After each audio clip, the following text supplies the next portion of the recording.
You know, only someone from the Scale Builders Guild would spend a whole week painting a truck only to never ever use that body. Cue the intro.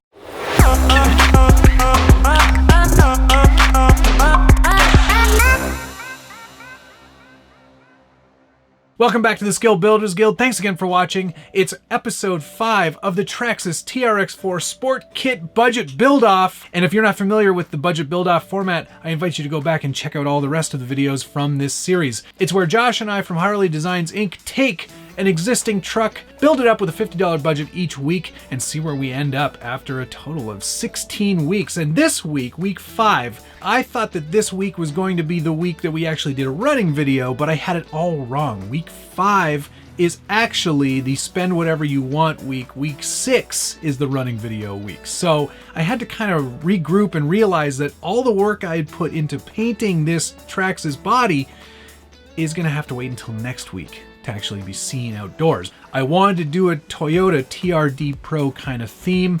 I went with red and black as my main colors. I did a metallic red on the inside that actually backed with a bright red, so it has an entirely different look than the metallic usually does.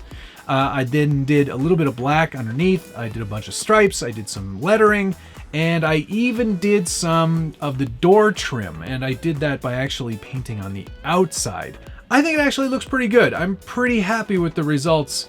It's definitely one of my better paint jobs, I think.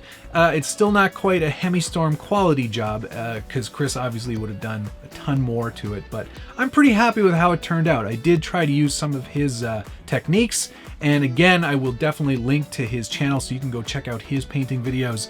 He is amazing, like I said last week, so definitely go check those out. I know it doesn't look entirely like a Toyota body in any way, shape, or form, but I am a big Toyota fan, as you can probably... There's a couple of Toyotas back there. Now that we've got all that painting out of the way on a body that is only going to be used once for one running video, I had to think of some other things I could do in this week where we don't have a budget. And I wanted to kind of get some of the more mechanical things out of the way that are not cheap necessarily, but are very big helpers in the performance end of things. So what I decided to go with this week was Overdrive for the front axle. I'm using Traxxas' kit. It's a 1233. The idea of Overdrive, and I'm sure you've seen a number of videos where I've already talked about it, but the idea of Overdrive is to turn the front axle wheels faster than the rear. And it aids in climbing and pulling itself up over obstacles. It also aids in declines where those front wheels can actually kind of spin a bit faster, and the rear wheels kind of act as sort of like an engine brake and don't flip the truck over. And that's sort of the gist of how Overdrive works. You can also underdrive the rear axle, and I also decided to do that too. So there's the underdrive kit. It's 1035, so you're going to get a lot of underdrive. And if you are ever going to drive your TRX-4 Sport Kit, or in fact any TRX-4, and have both underdrive and overdrive in your drivetrain, you're definitely not going to want to drive it on any hard surfaces because it could do some damage to your drivetrain overall. It's better to work on loose, rocky sort of areas, or dirt, or all those things where you can give a bit of give, because this amount of overdrive and underdrive overall could be damaging. I'm just going to say that. That's my PSA of the week.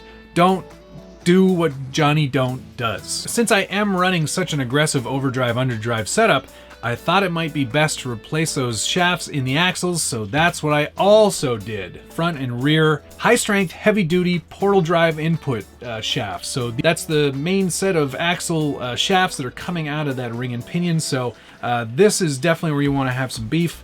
And these are a lot better over the stock ones. So those are also going to be installed. And hey, since I'm going crazy and going for a full comp sort of setup, why not get rid of the slipper? If I'm going to break things, I'm going to break things. So I've also got the slipper Eliminator Kit, and this is just a simple plate that gets installed in your transmission. The slipper Eliminator Kit is designed to remove the plates on either side of the spur gear that allow for friction to occur and to not break driveline parts. What this does is basically lock the transmission so there is no more slipper. It's as simple as removing the slipper clutch assembly from the input shaft, removing the spring washers, and installing the new slipper plate eliminator plates on either side of the spur gear. Reinstall the spur gear, metal washer, and lock nut onto the input shaft, and you're all done. I also wanted to add a little bit of flair to these wheels by adding these worn hubs, and these are RC 4-wheel drive. I will put a link in the description below where you can pick those up. Grand total, I have no idea because it doesn't matter this week. I will definitely, though, link to all of these products below to places where you can buy them if you are so inclined and want to also do an aggressive overdrive, underdrive setup and beef up those axles. If you enjoyed this video and if you liked watching me install these parts, by all means hit the like button, subscribe if you haven't already, and hit the notification bell so you get updates anytime there's a new video from the Scale Builders Guild. We will return next week with a running video of this TRD themed Traxxas TRX-4 Sport. Thank you so much for watching. We'll see you again soon.